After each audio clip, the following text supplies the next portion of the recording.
Matthews, Senior Legal Counsel at the Justice Collaborative, and your host.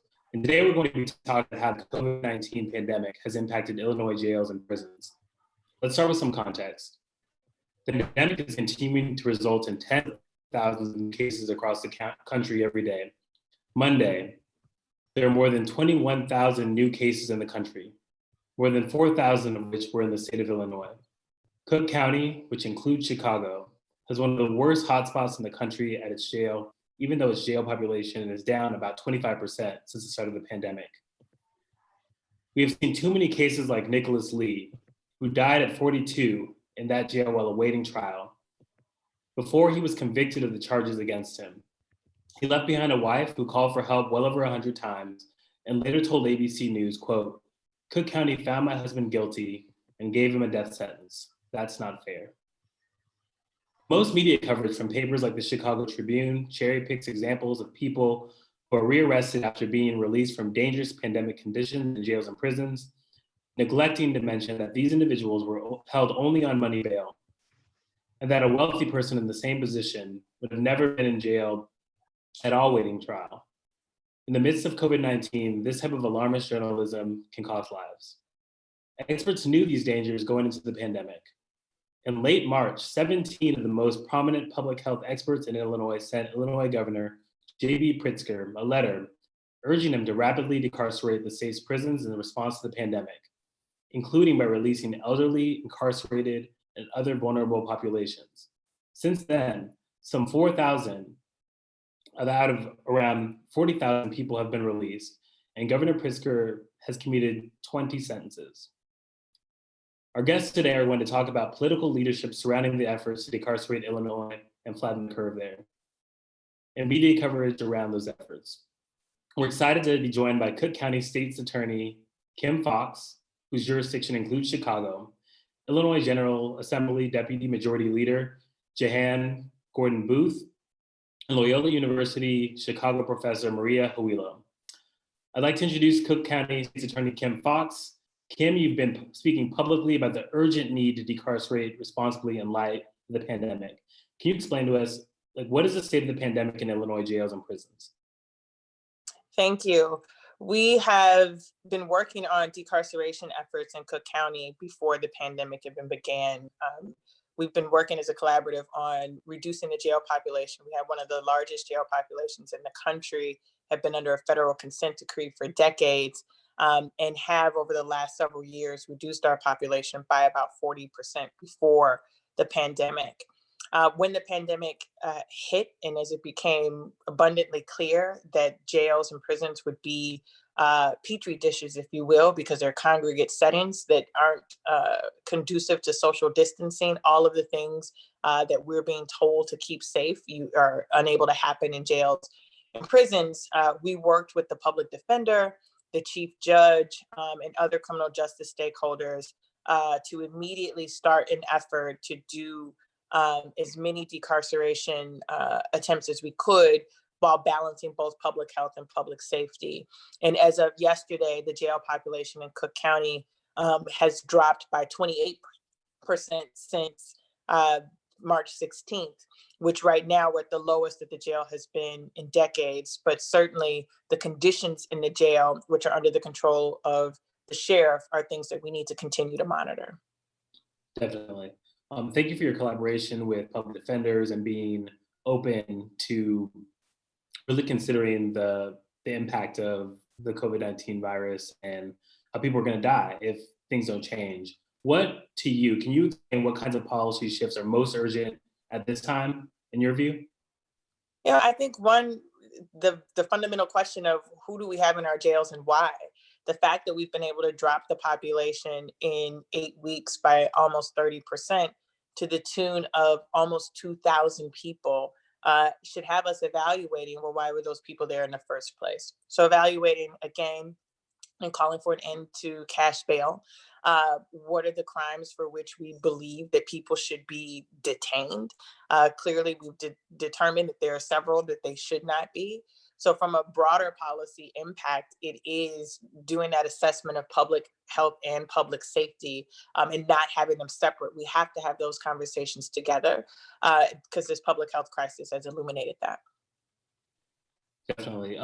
So today we want to also get into not only the decisions that you and other public officials are making, but also the lens with which the public views all of this, right? So can you talk a little bit about how the media so far has covered your efforts to respond to and mitigate the spread of COVID-19 in jails and prisons?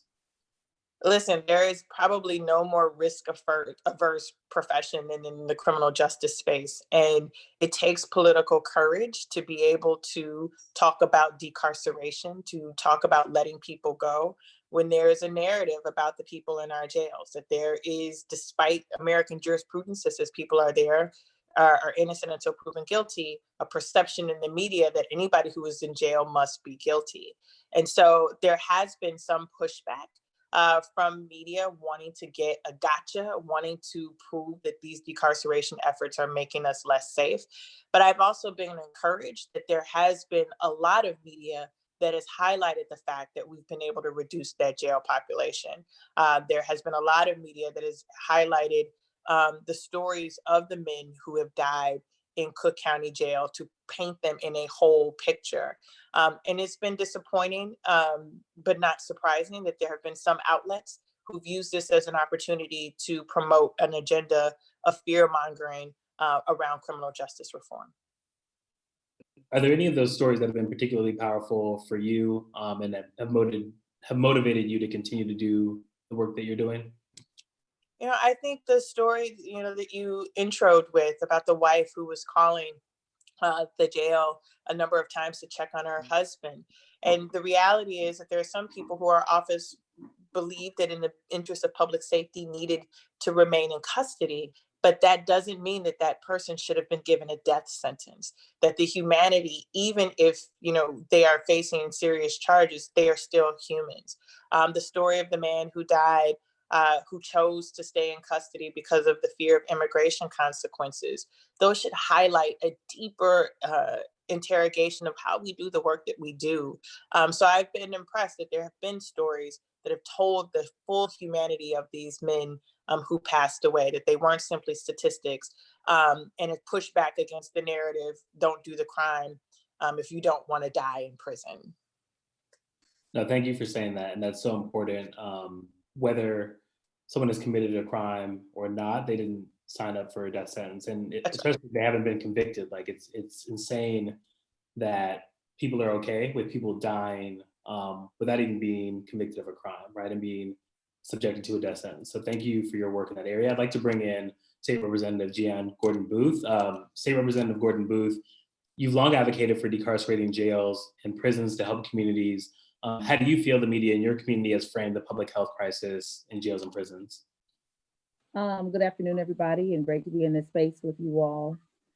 In the community that I live in, I'm about 2.5 hours south of Cook County. So it does not have this region does not have the diversity of Cook County. And so the lens that these issues are often shown through is an incredibly conservative lens. And so many of the articles and the reports that have been written in this region have certainly been written from a lens of fear,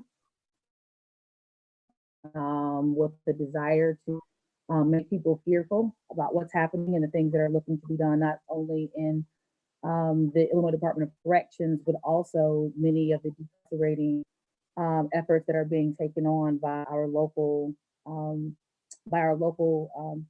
sheriffs.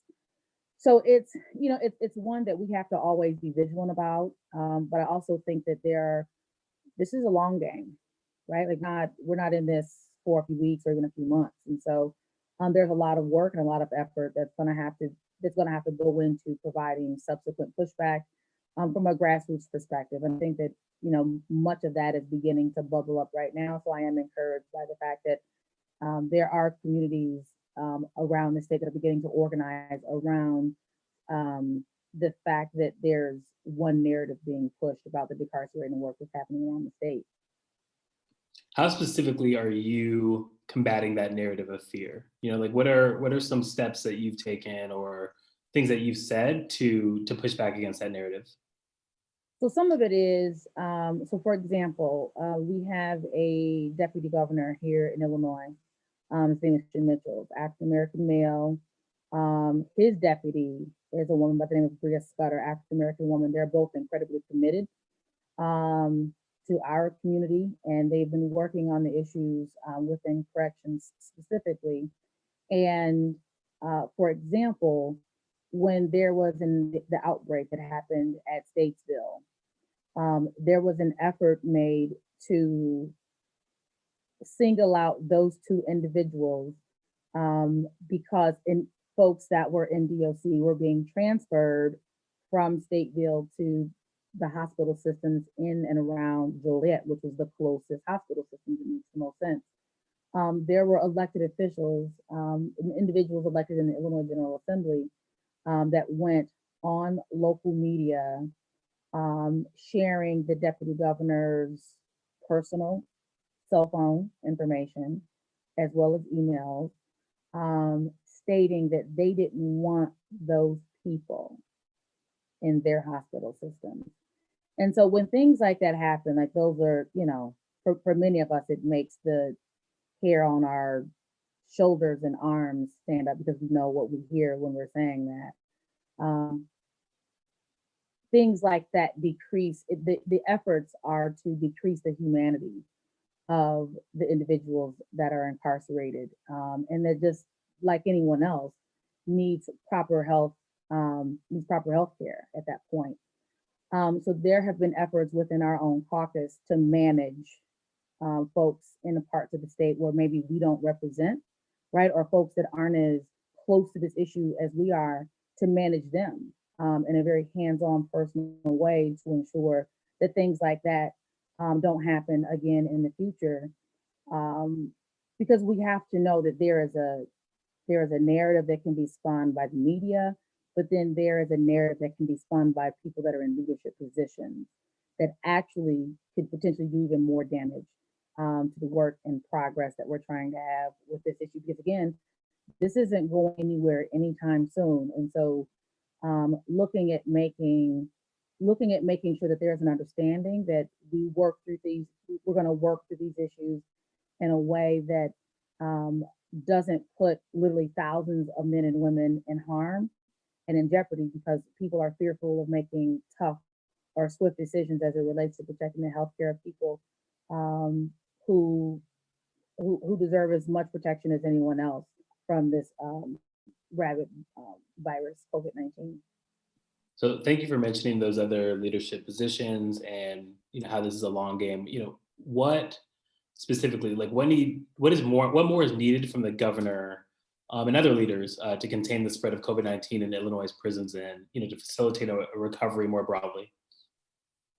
So there's a couple of things, right? So we, because of the work of criminal justice superheroes like Kim Foxx and many of the pieces of legislation that we have had the ability to pass in the Illinois legislature over the last few years have already decarcerated the Department of Corrections by over 25%. Part of that work is making sure that folks, when they're coming out, that the fact that people are being released back into the community after coming from these petri dishes, right, of a place of congregate settings where we know viruses have their way in those settings. We have to ensure that testing is ramped up in a way so that when people are released back into communities, that we're protecting them, but we're also protecting those communities.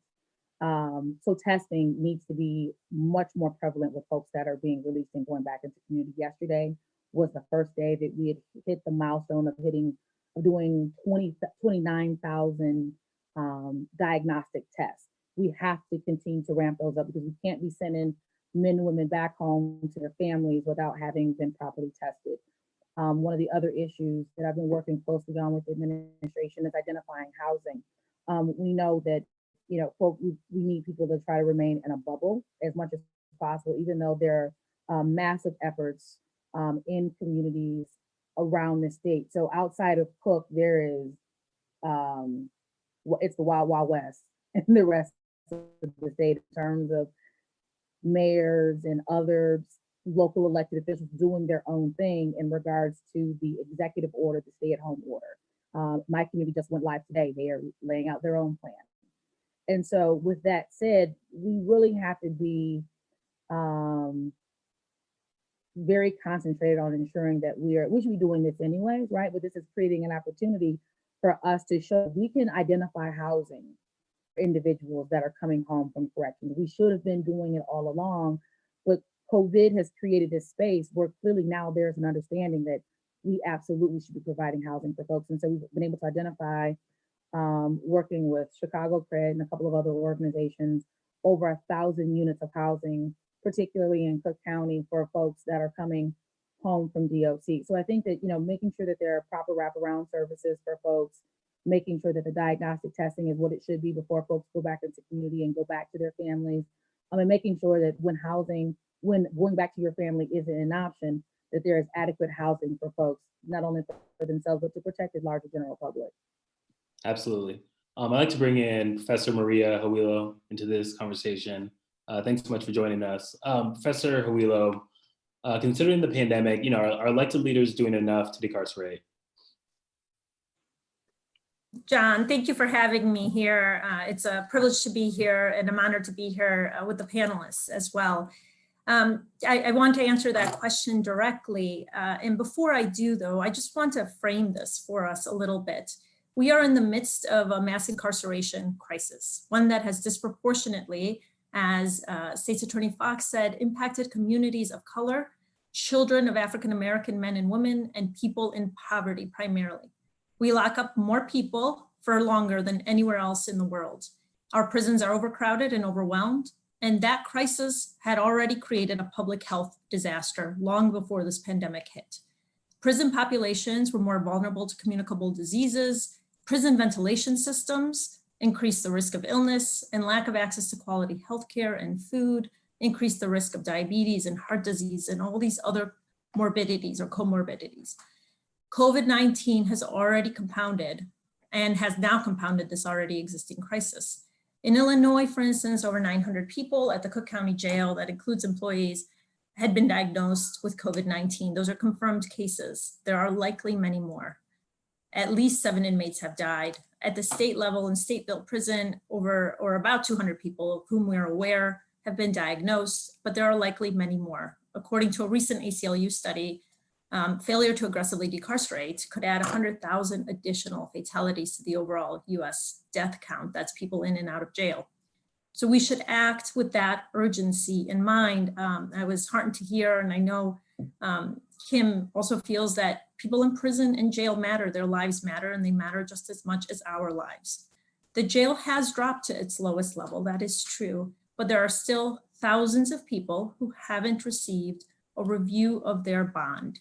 At least 2,000 who are sitting in one of the most dangerous hotspots in the world, whose bonds have not yet been reviewed, a full bond hearing, where they have an opportunity to go before the judge to explain why they should be released, and just as importantly, where the state has to justify why they should be detained.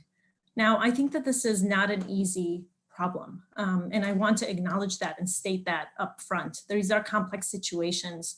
Many of these bonds have other arrest warrants pending, or some of them include probation bonds, but the urgency needs to be there, and the coordination among the stakeholders needs to be there. So what else could stakeholders or local officials be doing? First, and this may seem obvious, we should only be incarcerating people who pose an obvious and imminent threat to the public. So that's what our law says, and that's also what's moral. That's the right thing to do. Every person in that Cook County Jail should have a full hearing, and soon.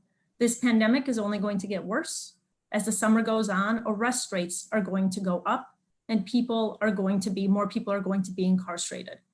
There are 700 people currently incarcerated on money bonds who cannot afford to pay $10,000 or less to get out. Wealth and liberty should never go together, and now wealth and death should also not go together. As arrests go up, jail numbers will go up. I'm urging for a full bond hearing for each of these people who has not yet had one. Secondly, the state and all stakeholders have both a moral and legal responsibility to act.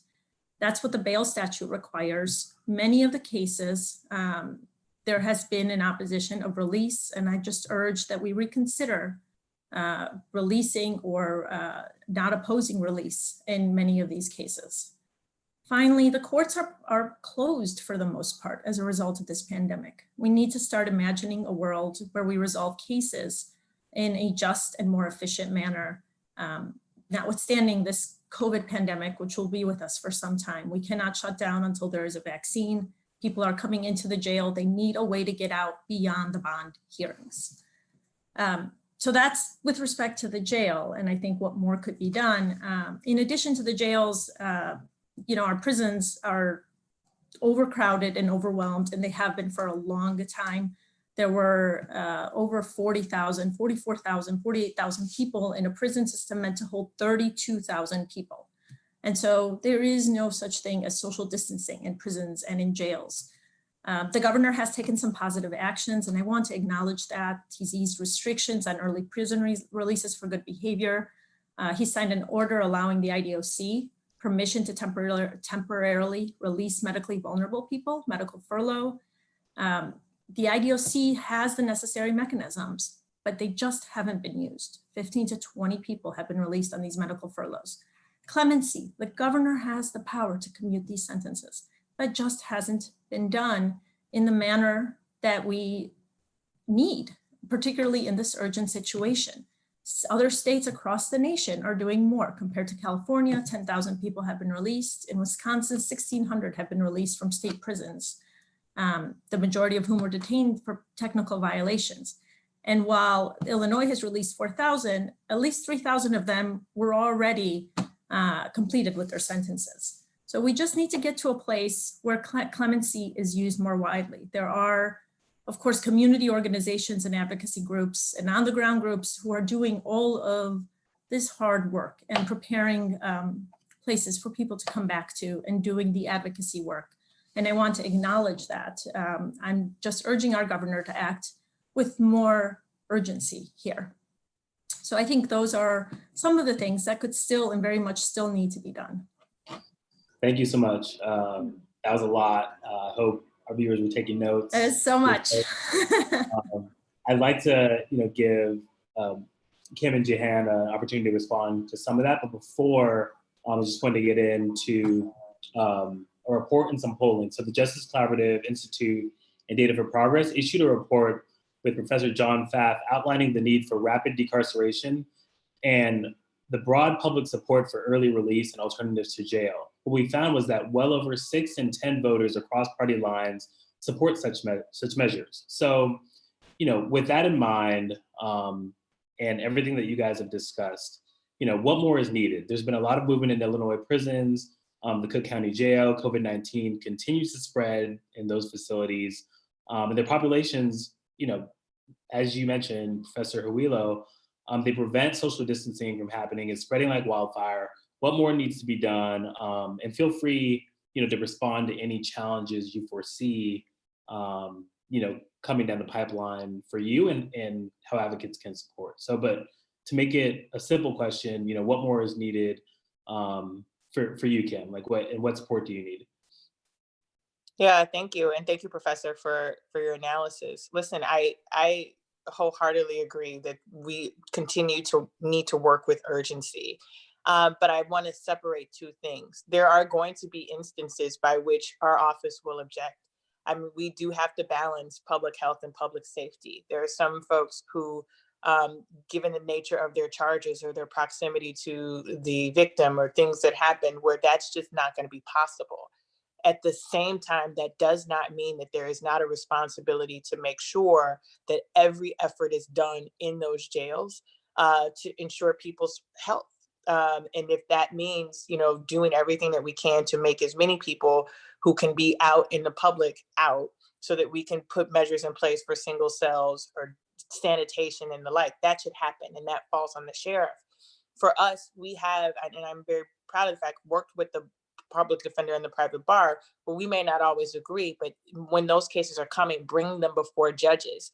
Out of the equation is, when we talk about the risk factors, is transparency on how judges are making decisions, right? I think a lot of this, we talk about the public defender and the state's attorney, there's ultimately a judge who makes a determination as to whether someone is free or whether someone has cash bail. And so I think for us, it is continuing to review cases. Some of the things that we learned, in the first week of our decarceration effort, our positions have changed. We look and go back and say, again, a constant reevaluation of what is in fact public safety. And I think we need to continue those conversations. I also agree that we cannot have a stagnant population while we play this out. So the use of technology to allow us to be able to resume some mechanisms of hearings to be able to have us move more expeditiously is also necessary. We are also balancing as we do this, making sure that our workers are safe. We have, clerks and other people who are in the courtrooms who've also gotten sick. Some of a great deal of our law enforcement partners have gotten sick. So making sure that as we talk about this and as urgent as we need to be, doing it in a way that protects everyone's health and safety. But I'm encouraged by what we've been doing here in Cook County, because it has been a collaborative approach. It hasn't been just one entity working by themselves. And I don't think we're going to be able to get real sustainable change if we focus just on one entity. Absolutely. Now, Jahan, I'd like to give you an opportunity to respond too, because Maria had a lot of information, a lot of what's been happening on the advocacy side. I'd like to give you an opportunity to respond about what more needs to be done. And John, it's Jahan. My apologies. No worries, no worries. My mom gave me this funny name. It's not the first time. It won't be the last. In terms of things that can be done, so right now, when thinking about how this stuff works out on the ground, oftentimes there's obviously the role that the governor plays, but then there's the role of county jails feeding folks into the system. And so unlike what you see happening in Cook, where you see all of this connectivity and chief judges and state's attorneys, and they're all working collaboratively and, they have a particular lens, that does not exist anywhere else in the state of Illinois. So any one of the factors that you want to land on, one, or like more often than not, more of those actors that are in this process have a very, very conservative lens. And so right now, I am chairing a corrections and justice work group. So there are a plethora of bills that we are going to need to take up as we go back into the legislature next week to be able to provide communities more opportunities to be able to get, have the court systems moving along. The county that I live in, Cook County, and certainly others in the collars, they have technology, and it's just been quite interesting as I've been working with some of my colleagues, many of them much further down in the state than where I am. It was actually quite surprising to me that none of those counties have any level or any modicum of technology to support their system. And so it's just actually been quite interesting to figure out how to do that. And so what I would say is this, to specifically answer the question, there are certainly things that need to be done from the perspective of the governor. And I believe that they're going to continue to do that. We have to continue to raise our voices. We have to continue to raise these issues and make sure that they're not issues that are simply ignored, and not ignored because they don't matter, but because literally every single day, the entire world's on fire, right? So you literally move from one crisis to the next, and they're all massive, and they are all bigger than any crisis that anyone in a leadership position has ever faced before. But that is why these spaces and the work that all of you guys do is so critical, because if not for folks like the folks in this space, it could be very easy to sidestep some of these things. Not because they don't matter, but because the vast amount of issues that crop up every single day. I know even I and I'm inundated on a daily basis. And sometimes it's hard to like keep it balanced. So with that said, this work, the work that we're doing has to continue. But then also there is work that has to be done by the legislature. There are legislatures that have been meeting throughout this pandemic. The Illinois legislature has not met since mid-March. And so there is absolutely work that we need to be doing as members of the Illinois General Assembly to be able to create more expediency in doing some of these things. And so some of these bills are bills that hopefully we're going to be able to take up in an emergency fashion on next week. Thank you for working on that. Sorry for butchering your name. Oh, no worries. And I love that you talk about the long game.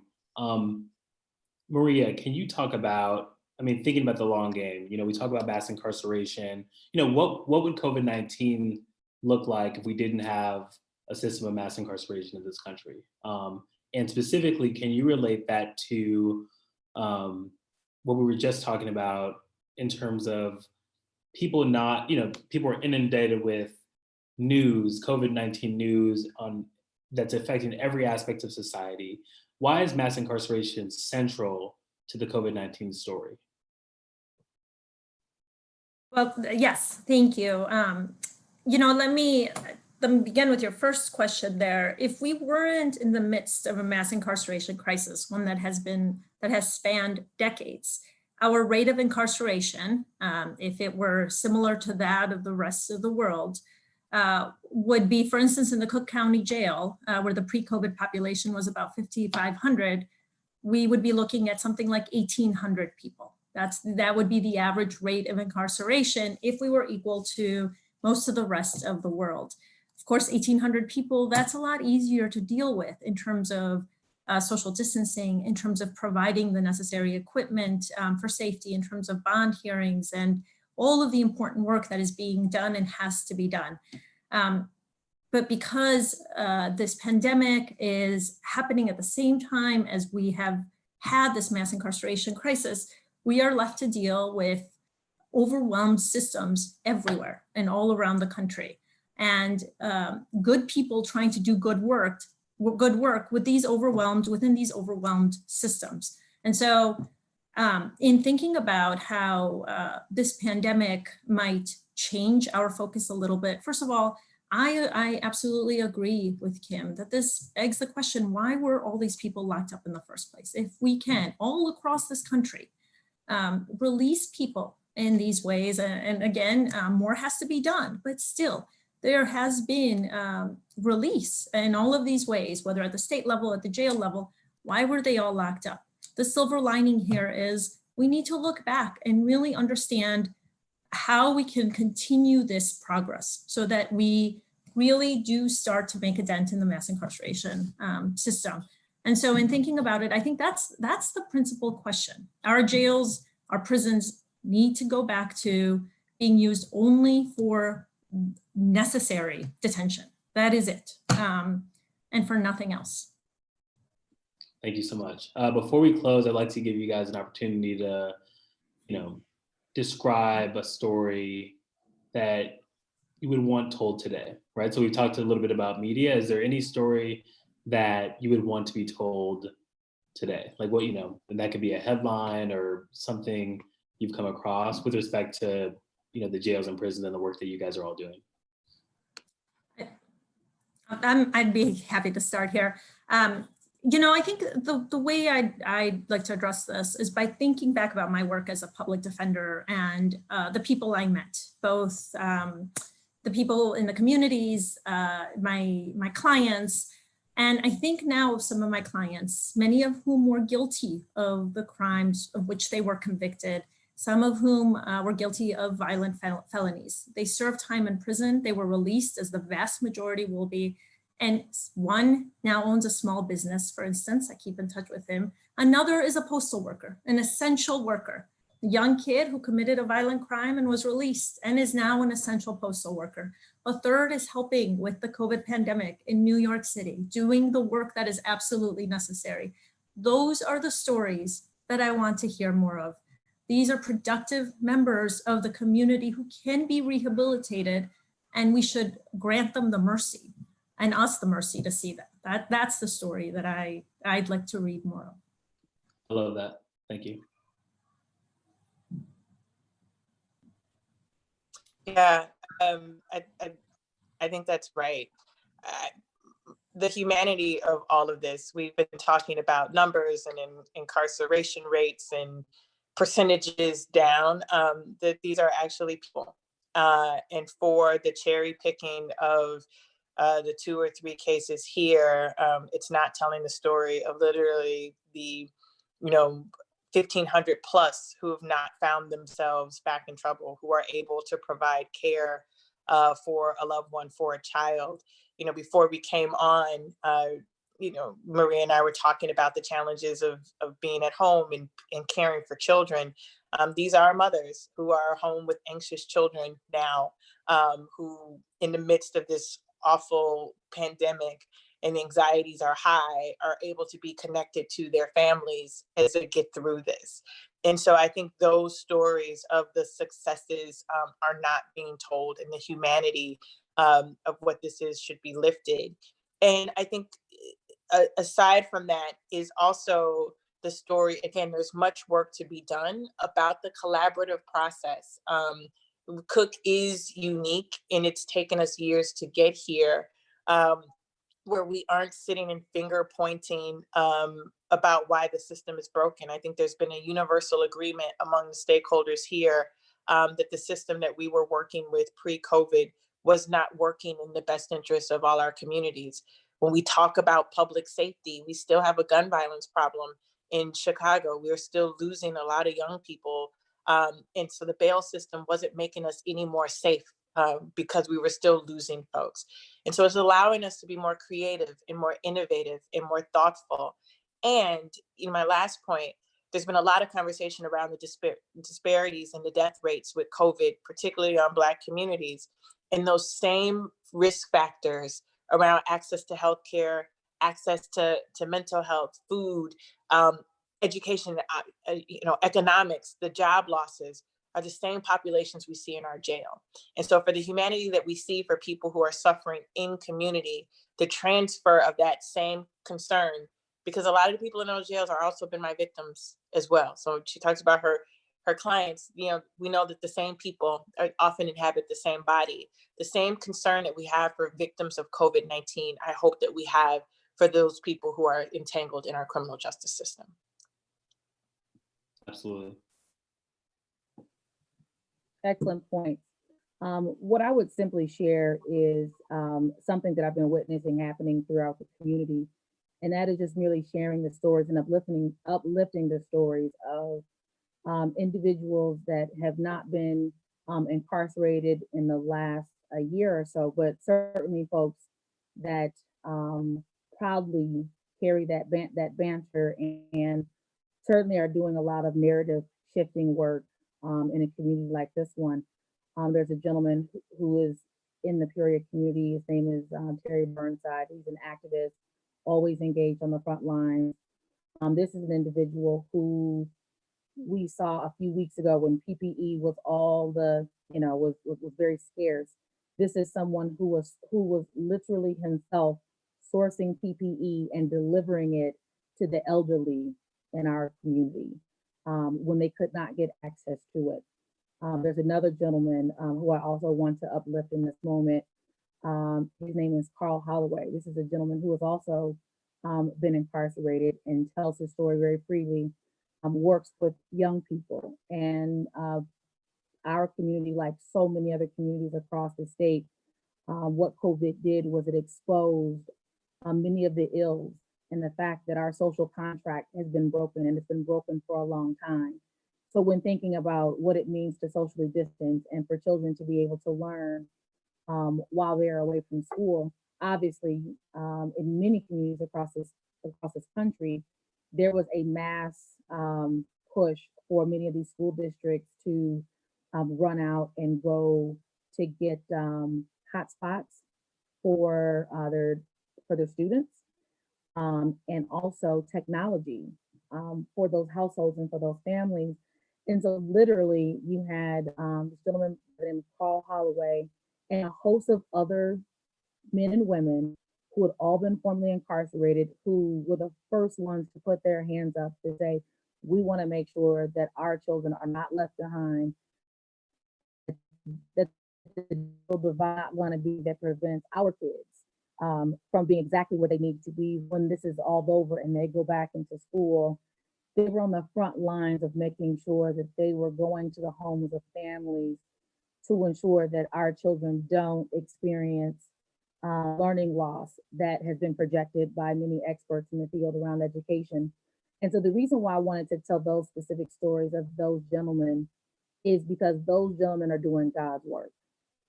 And they are not, I have found that they are not the exception. They are oftentimes the rule. When folks come home and they are supported and they are lifted up and they are embraced by the community, this is what you get. So going through this COVID-19 crisis, it's no different. We have to be sure that we are giving folks the space to live their full and complete lives and allow them to do what is in their heart and in their spirit. And oftentimes we know that the folks that end up in our correction systems, they first start off as victims. And in the work of reducing harm and dealing with traumas, we often know that one of the cleanest ways to be able to deal with the burden of those harms and those traumas is finding a way to identify what those harms, those traumas are, and then find ways to use those moments to be able to then to give back. And that's what I've seen happening over and over and over in community. And I just like to see far more people have the opportunity to do just that. Thank you so much for bringing that message of hope.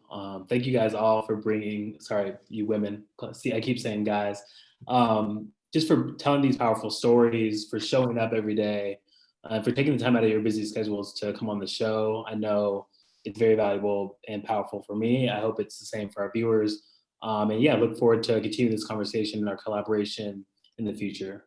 So have an amazing day, be blessed, stay safe, and we'll see you next time.